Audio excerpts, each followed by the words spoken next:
Well, let's go on to the evolution of Salon Republic. What are some aspects of Salon Republic that are the same since opening that first Studio City salon, and what are different? So the essence of it is the same. It's giving a beauty professional an opportunity to work on their own terms.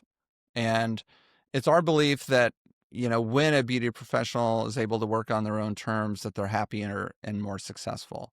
And we've seen it over and over again, thousands and thousands of beauty professionals. At this point, I think we've got about 3,000 beauty professionals. And I've known so many. We still have beauty professionals who have been in the salon since the very, very beginning, 25 years, and I still know them well. I know them personally, and I've seen their journeys. So the essence is still the same. They have an opportunity to create their own environment without kind of the big financial burden and commitment of signing, a big lease and dealing with a landlord over, 5, 10 years, and then having to employ people and, becoming a business manager versus, a hairstylist who likes to do hair for his or her clients. The differences are, I think we build our salons much better now. There's no doubt about it. I mean, a lot of the things that nobody sees, the things that are in the walls, the things that are in the utility room, whether it's the making sure we have enough water, hot water, so that nobody ever runs out of hot water. It's like it seems like such a basic thing, and it kind of is a basic thing, but it requires such a complicated, sophisticated solution in order to make sure it happens all the time. The same goes for air conditioning. Air conditioning is difficult. Air conditioning is difficult here in my office. Every day it's a little bit too cold, a little bit too hot. It's just kind of the nature of it. But we've gotten so much better over the years. Um, we we've gotten better at having great managers at the front who care about the needs of the beauty professionals. We've added a lot of things to our salons that our beauty professionals care about, value a great deal. Things like our beauty supply. We carry about 100 brands, and both on site and through special order. So, Salon Republic Beauty Professional doesn't need to drive, 20 minutes down the road in LA traffic to go to a Cosmoprof or Salon Centric, because we have the products right down the hall. And our managers will check them out right at the reception desk there.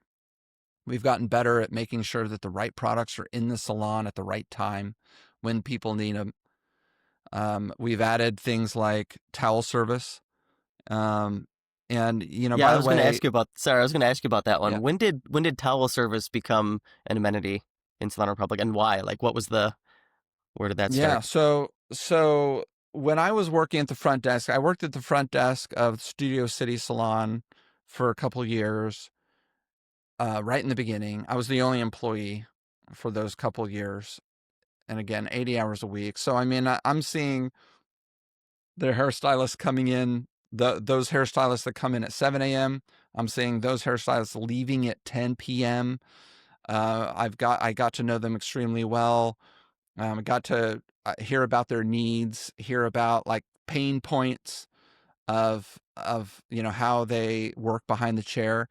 And doing towels is one of those things where, in independent salon, the hairdressers have to do their own towels. And so that sucks, right? Nobody wants to do their own towels.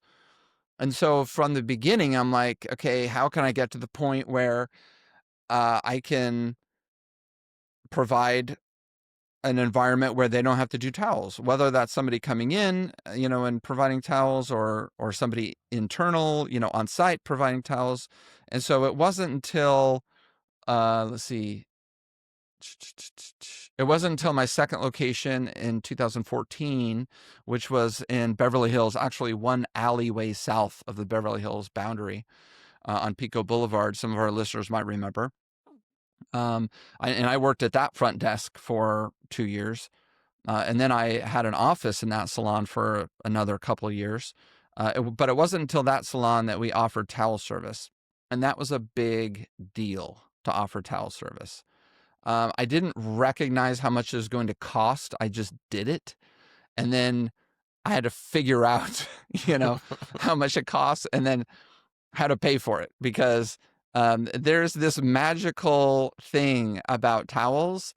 I should probably give a name to it. Maybe somebody in the laundry service industry has a name for it. But, if you buy a package of 10 towels and then put them in the towel room, the 10 towels becomes 5 towels within a week.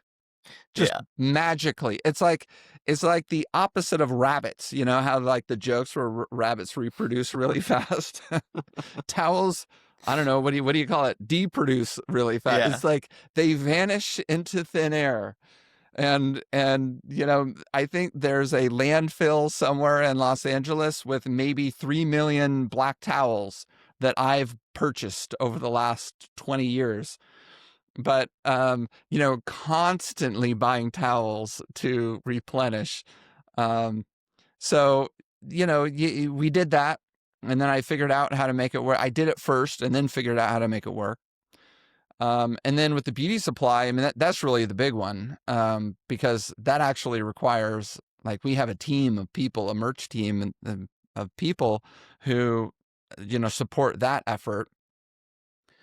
And I always knew I wanted to do it, but it's almost an entirely separate business that you need to figure out. So I like had to write a business plan just to see if it would actually work. A business plan for myself, just to kind of pressure test the idea. Ultimately, it wasn't until I met John Maley, and for those listeners in Southern California who are at least, let's call it 40 years old, maybe 40 years old or older, will remember Maley's. Maley's was the number one distributor with physical stores and with the reps who would go out into the field, in this market. And John Maley was the son of the guy who founded Maley's, and I met John Maley through a friend around 2000, somewhere in the 2000 teens. And he and I asked him a lot of questions. I bought him a lot of lunches, and he had sold Maley's to L'Oreal when L'Oreal created Salon Centric. For those of you who don't know, Salon Centric is owned by L'Oreal, and which is really funny because sometimes, like once one of our beauty professionals told me that they wanted to support a small business, so they were going to buy from L'Oreal, and I'm like, I'm sorry, they were going to buy from Salon Centric, and I'm like, Salon Centric is like the largest beauty company in the world. Like, it is the opposite of a small business. But John sold his Maley's to L'Oreal, and they created Salon Centric. And so all the Salon Centrics out there in Southern California, many of those were formerly Maley's. So he helped me kind of figure out how to make it work, putting products into our salons. And then in short order, I met Sam LaCursey, who started Cosmoprof. And it's really funny because all of these people were kind of like from the San Fernando Valley, kind of Conejo Valley area, just north of Los Angeles. And by the way, Redken was started here as well, in Woodland Hills area, so I'm told. Sebastian was started here. Pravana was started here. Like, this has been the center of kind of the modern beauty world for a long, long time. And I didn't really know that, but I just started meeting kind of these legends. So Sam LaCursey, competitor of John Maley, he started helping me conceive of how to offer products in the salon. So long story short, these guys introduced me to other guys, and I was able to open our first beauty supply store in, I think I did it in the Beverly Hills location circa 2015. So now, nearly all of our locations have it. Not all of them. They need to be big enough. The salon needs to be large enough, needs to have enough beauty professionals in it to support, having, we have maybe 1,000 SKUs on the shelf, or probably more. So you need enough people there to buy the product, or else it doesn't make any sense. So that was that. Those are the two big ones. Towel service, products. We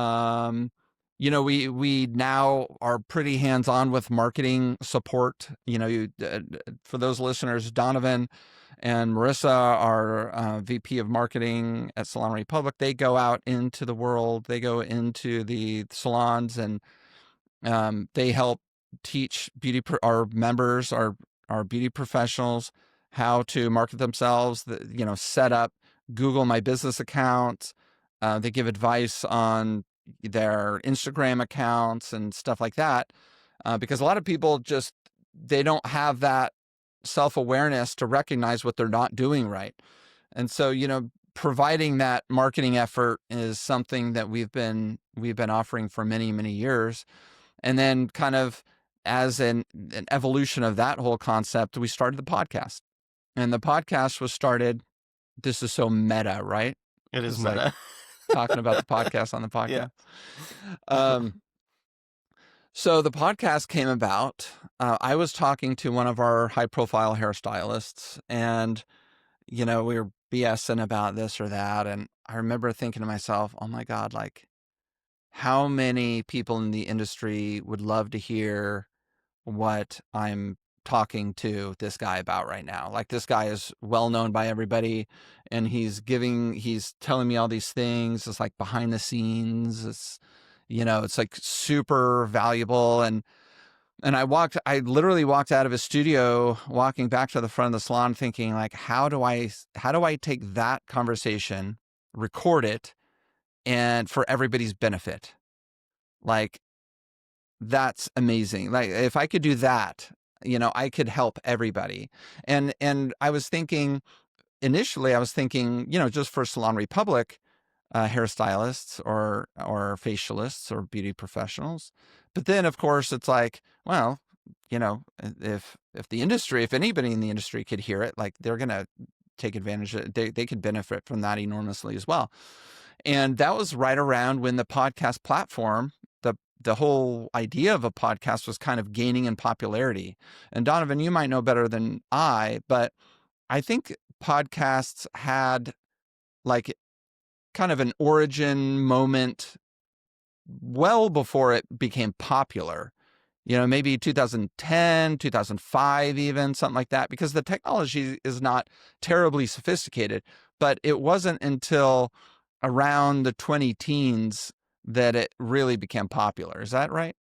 Yeah, that's about right. And that's originally, I mean, a lot of people, I don't know if they think about it or wonder why it's actually called a podcast. It was because they began with popularity with people listening to them on their iPods, back in, like, where you said the mid 2000s. That's where the actual name came from. So no idea. yeah, That's really interesting, and that's an Apple brand, right? So it's actually that brand has kind of become the default general term for the whole genre of content. That's so interesting.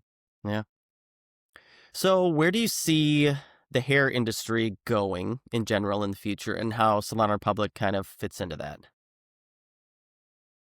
So I find it pretty interesting that the hair industry continues to have the same essential qualities to it. I call it the evolution of a beauty professional.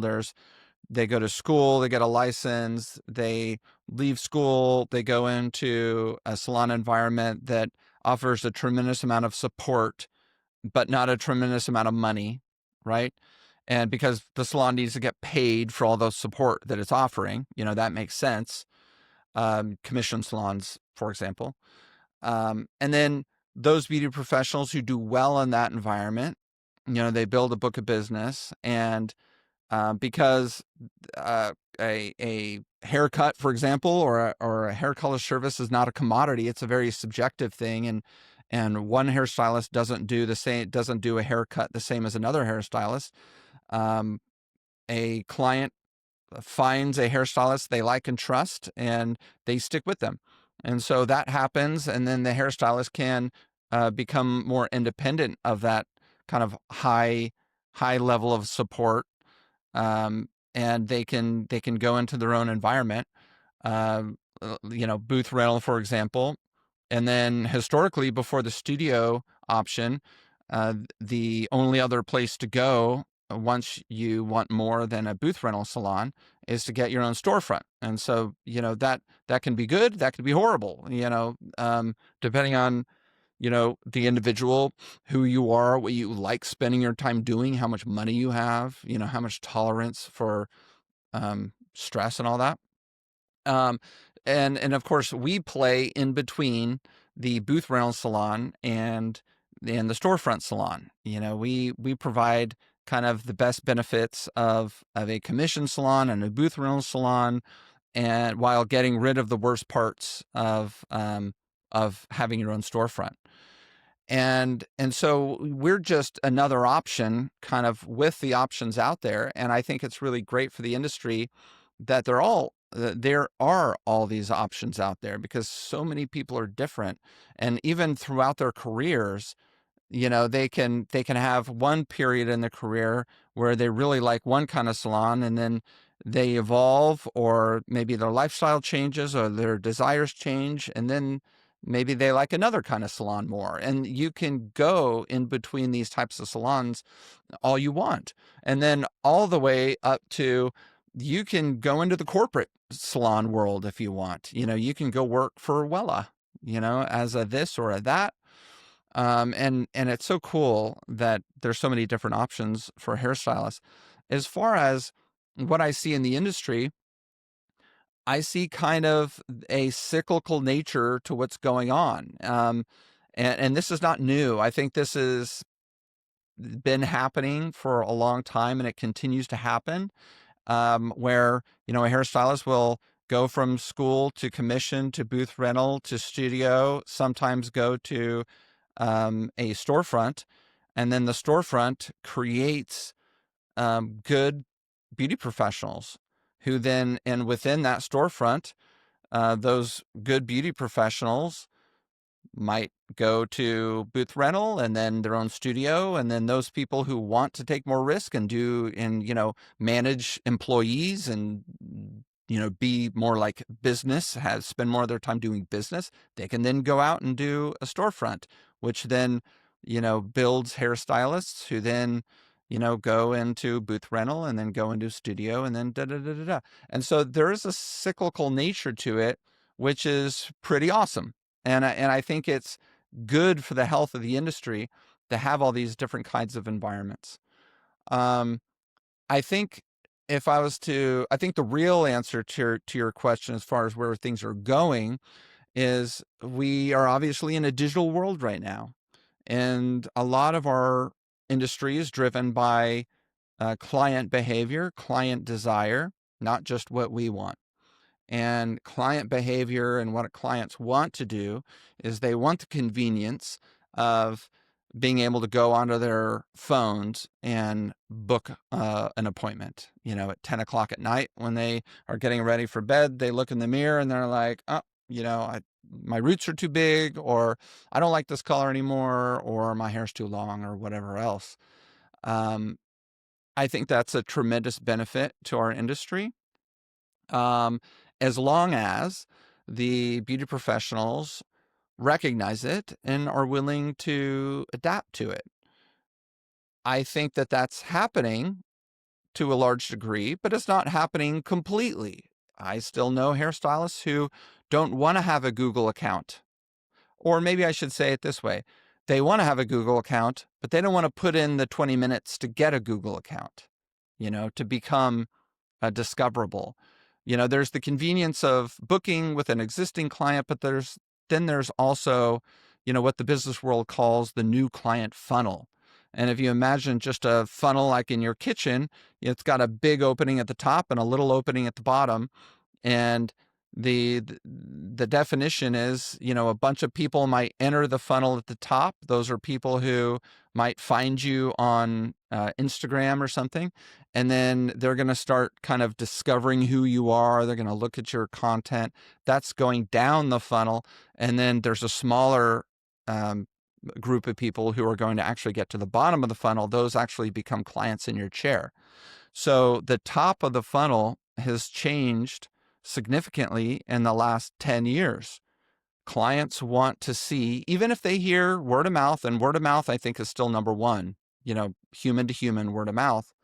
Even if they hear that, Jane is a great hairstylist from their best friend, they're going to look up Jane online. They're going to look up Jane on Google to see where she works. They're going to see the pictures that Jane has put on there. They're going to see Jane's Instagram account or TikTok or whatever, Facebook, and they're going to see Jane's digital presence. And no longer is it enough for one's best friend to recommend Jane to book with Jane. Now Jane needs to have a digital presence, and it doesn't need to require 5 hours a week from Jane, let's call it an hour a day. Jane just needs to kind of she needs to create that presence and then kind of maintain it generally, maybe 1 hour a week or something, just to throw out, some general notion of what it should take. It might take a couple hours to set up your social media and, your Google presence. And then, once a month, you replace old photos with new photos on your Google account or something like that. Things like that are extremely important now. And some people still like to kind of fight against that, and I think it's at their peril. And it may not. I find that the way that it works in our industry is for a lot of things too, any service industry. You've got a lot of clients, but if you don't, and everything's going fine, but if you don't have some kind of digital presence out there, your clients inevitably trickle away. Maybe they move, maybe they no longer need that service, for natural reasons, your clients, kind of trickle away. So you have to have any service industry person, especially beauty industry. It's more important than ever. This is the big change that we're seeing right now. They have to be mindful of their presence online because they're going to need new clients coming in.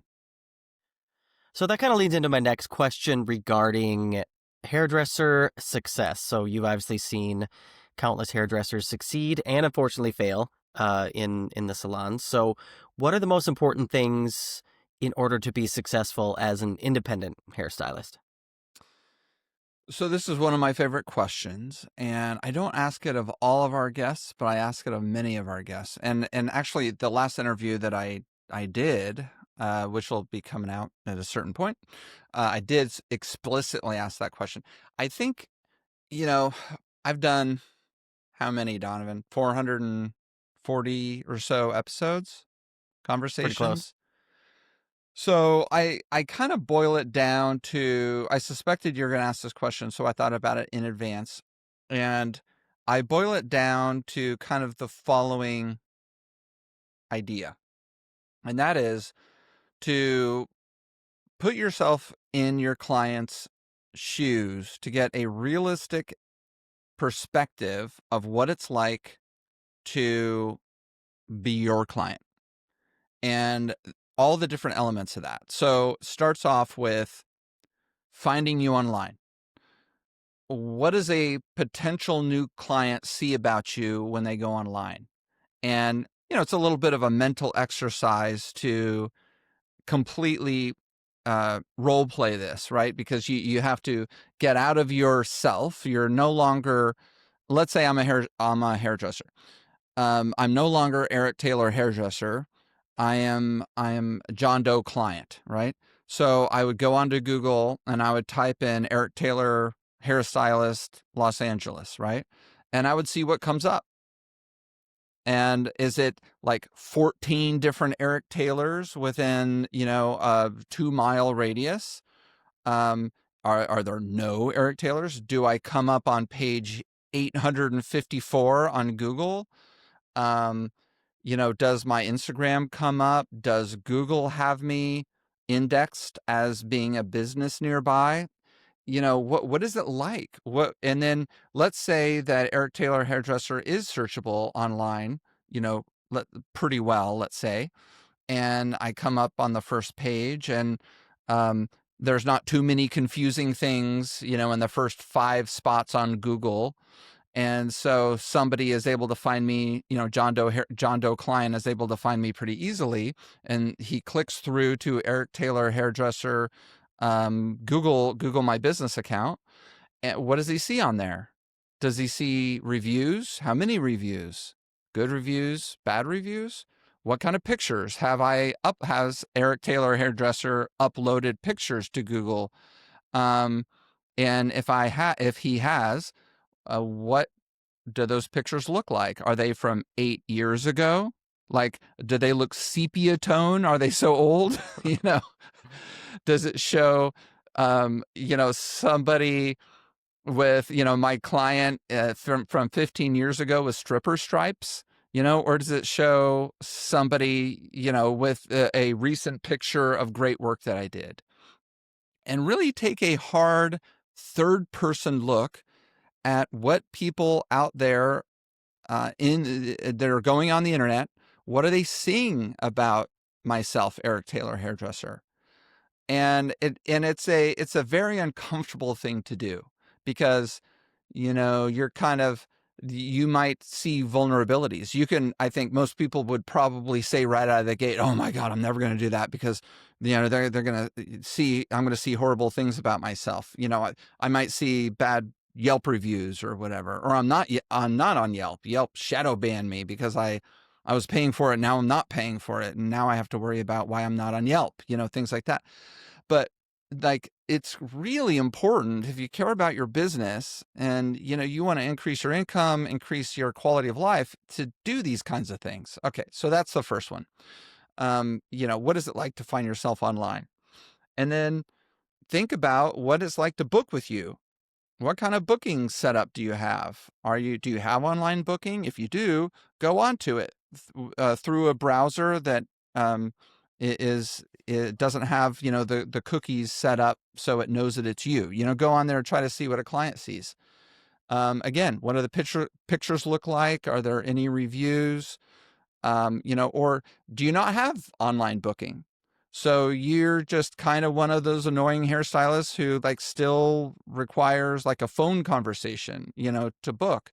The reality today is that clients are used to doing everything on their phone whenever they want to. Middle of the night, to get a steak delivered, you can do it, and that's what the clients expect.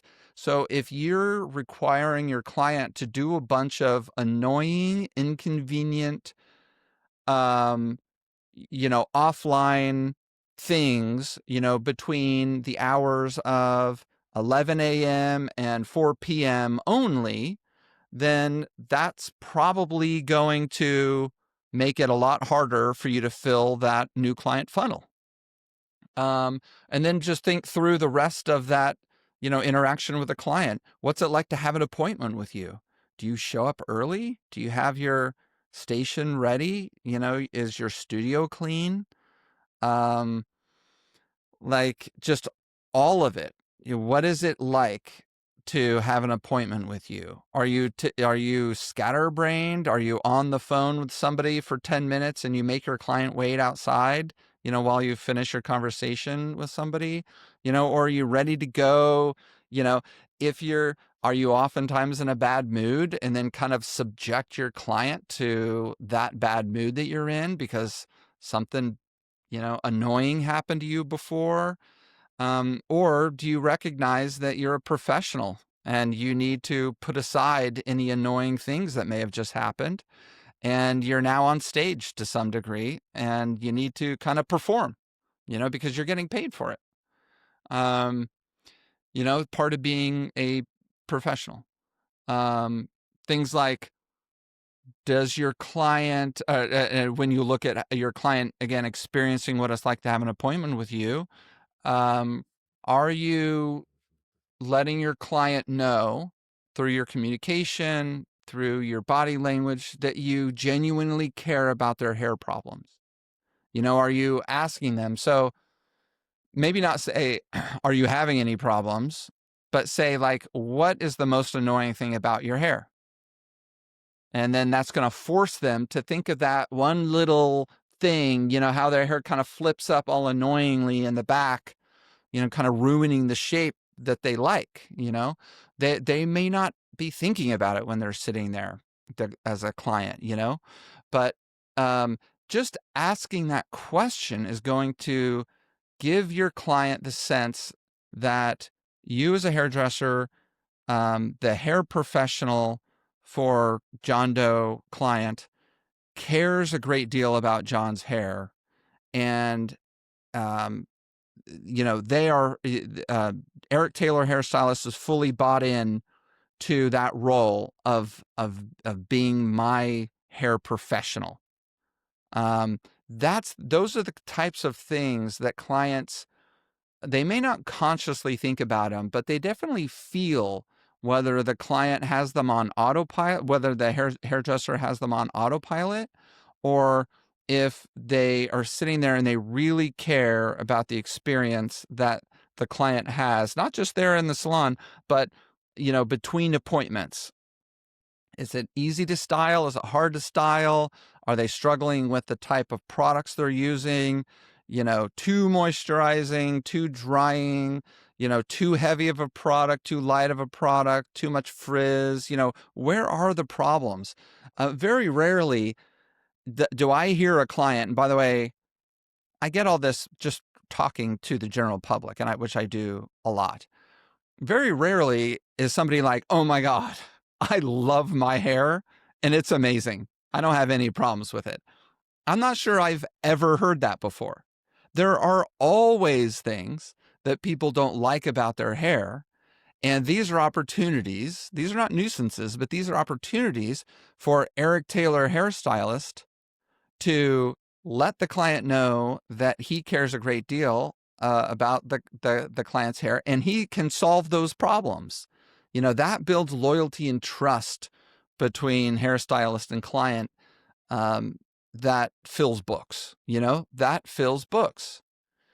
Okay. So then back to this exercise of putting yourself in client shoes. What's it like to rebook with you? Do you work 2 days a week from 8 a.m. to 10 a.m. and then the other day of the week you work from 8 p.m. to 10 p.m. And like, what's it like to rebook with you? Does it take 3 weeks to get into you? Does it take 2 months? Are you bi-coastal, so like you're hardly ever available? What's it like? Is it a good experience? I think that right there is the best answer I can give, kind of distilling down everything that I've learned from all the conversations, whether on the podcast or, at Salon Republic with all of our beauty professionals, to lead a beauty professional towards having a great business. Yeah, and I think from hearing you talk about that client experience in that type of way, it's interesting to think about it in the sense that we have a lot of beauty professionals, independent hairdressers, that are very good at hairstyling and terrible at business. Or it might be vice versa. They might be an okay hairdresser, but they're very good at business. And hearing you describe all that kind of makes me realize that you have much more of the client journey that is important when you're an independent hairdresser. Every aspect of that journey is very important, as opposed to, say, for example, if you're in a traditional commission salon, they're bringing you the clientele, so you don't have to worry as much about trying to bring Not them in. always anymore. Not, I mean, not it anymore. hasn't really been like that for a while, but Sure. yes, it is in more cases, it is the salon's responsibility to bring you clients. But I've been hearing for the longest time that the client, that salon still basically says to the commission hairstylist, look, you got to get your own clients. Mm-hmm. Mm-hmm. But But yeah, but so the that. but the booking and everything, yes, of course, that might be more of it.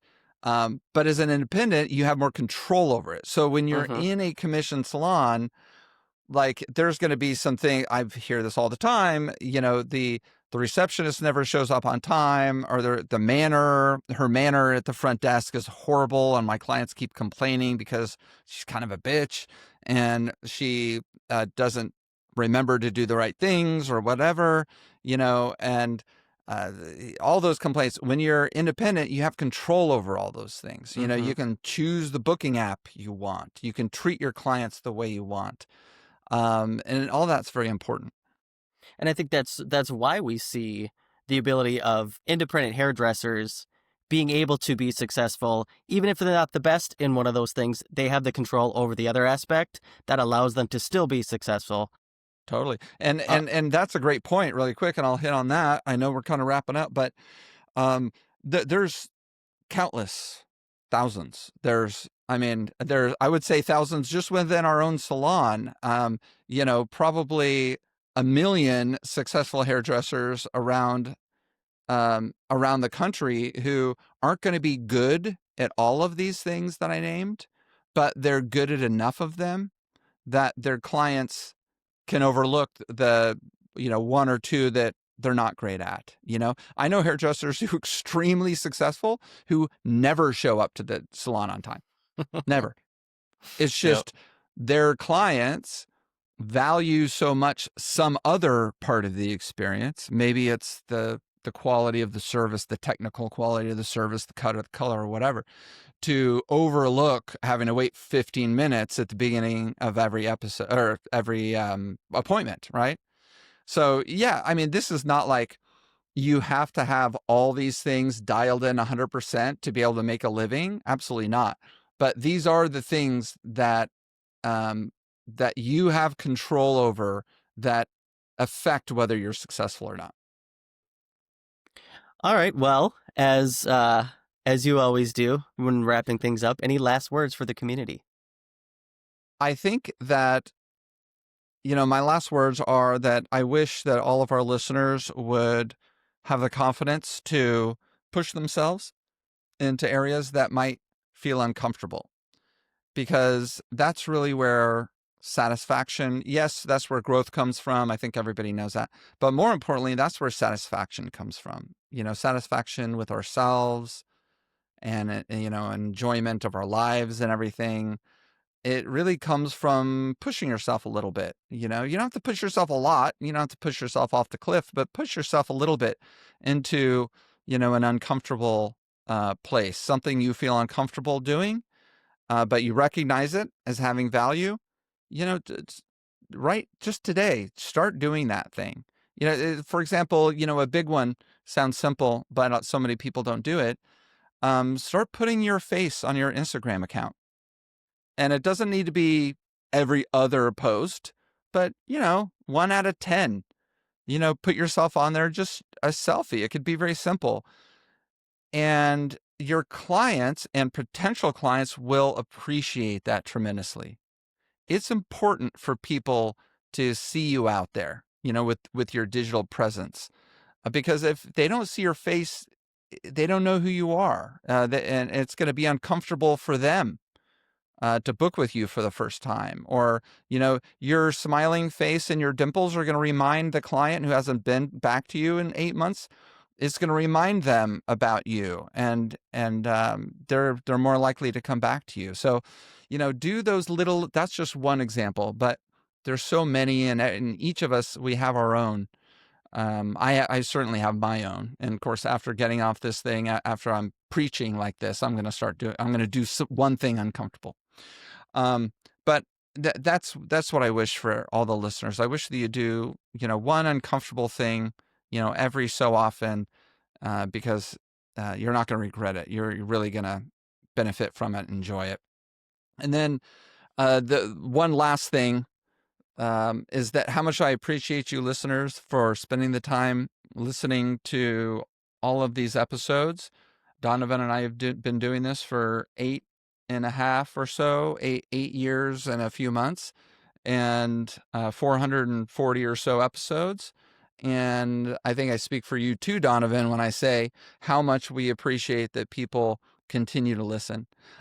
I said in the beginning that we're going to keep doing it as long as people are listening, and you guys keep listening. And so as long as you keep listening, we're going to keep doing it. But it's very heartfelt when I think about the time that you spend with us, and I just want you to know how much we appreciate that. Absolutely. Indeed. Well, this has been great, and congratulations to you and Salon Republic for 25 years. That's fantastic. Thank you. Amazing. It's Absolutely. been a lot of fun. A lot of fun.